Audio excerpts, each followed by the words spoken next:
रेखा के पिता दिल्ली में किसी तरह अपने और अपने परिवार का पेट पाल रहे थे।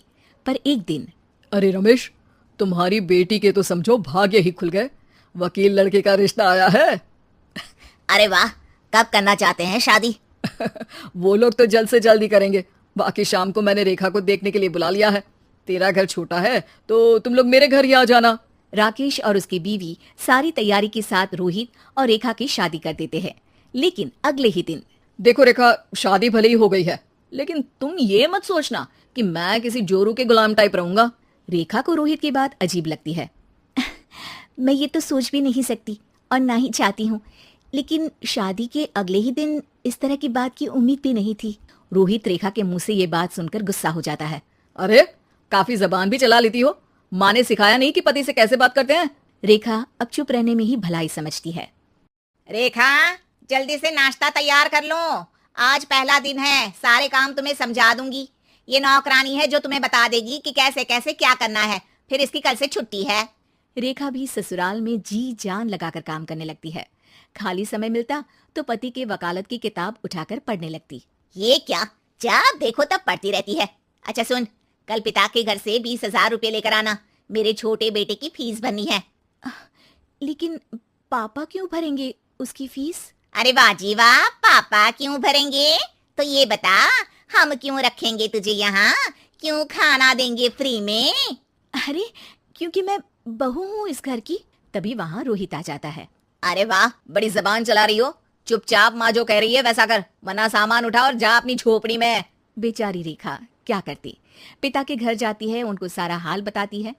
पिता भी जैसे तैसे पैसों का इंतजाम कर बेटी को ससुराल के लिए विदा करते हैं। देखा, अब कहाँ से आए पैसे? अरे बहुत माल है तुम लोगों के पास, बस सीधी उंगली से निकालते नहीं। नहीं नहीं माँ, पापा ने अपनी मोटरसाइकिल बेचकर पैसों का इंतजाम किया है। पता नहीं अब वो ऑफिस कैसे जाएंगे। अरे वाह भाई, ये भी हम सोचे। खैर, जैसे तैसे दिन बीतते हैं। रेखा जहाँ एक प्यारे से बेटे की माँ बनती है, तो वहीं उसका वकालत की किताब में ज्ञान और गहराता जाता है। हे भगवान, बुरे फंसे। ये केस तो लगता है कि मैं हार ही जाऊंगा। देखिए, मैंने आपकी इस केस की फाइल पढ़ी थी। इस केस को जीतना बहुत ही आसान है। वाह भाई वाह, यहाँ वकालत की डिग्री लेकर भी मैं समझ नहीं पा रहा हूँ, और तुमने रोटी बनाते बनाते ही केस समझ लिया। अरे जाओ जाओ, जाकर मुन्ने को संभालो। केस मैं संभालूंगा। ए लड़की सुन, जाकर अपने बाप के यहाँ से 3 लाख लेकर आ। पूरा घर फिर से बनाना है। छोटे की शादी करूंगी तो छोटी बहू को कहाँ रखूंगी? पूरा घर तो तूने घेर रखा है। ऐसा मत बोलिए माँ जी, पापा इतना पैसा कहाँ से लाएंगे? अब तो वो रिटायर भी हो गए हैं। हाँ, तभी तो बोल रही हूँ, रिटायरमेंट के पैसे तो मिले होंगे ना। लेकिन वो अगर आपको दे देंगे तो बुढ़ापा कैसे सुन, काटेंगे? चल अपना सामान उठा, अपना बच्चा उठा और निकल यहाँ से।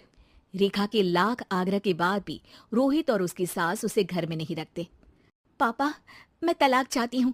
बेटा, मेरे पास वकील के पैसे नहीं है। पापा, आप मुझे वकालत करवा दीजिए, अपना केस मैं खुद लड़ूंगी। इस बार रेखा के पिता भी उसे ससुराल ना भेजकर रिटायरमेंट के पैसों से वकालत करवाते हैं। और फिर एक दिन कोर्ट के बाहर, रोहित, आज तुम अपना ही केस हार गए, वो भी उस लड़की से जिसकी तुमने कभी कदर ही नहीं की। रेखा, मुझे माफ कर दो।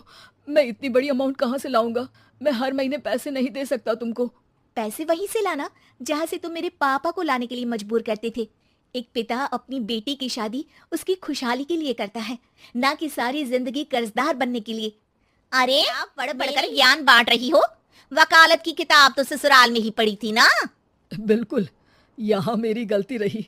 जिस पैसे से मैंने इसकी शादी की थी, मुझे वो पैसे पहले इसकी पढ़ाई में लगाना चाहिए था।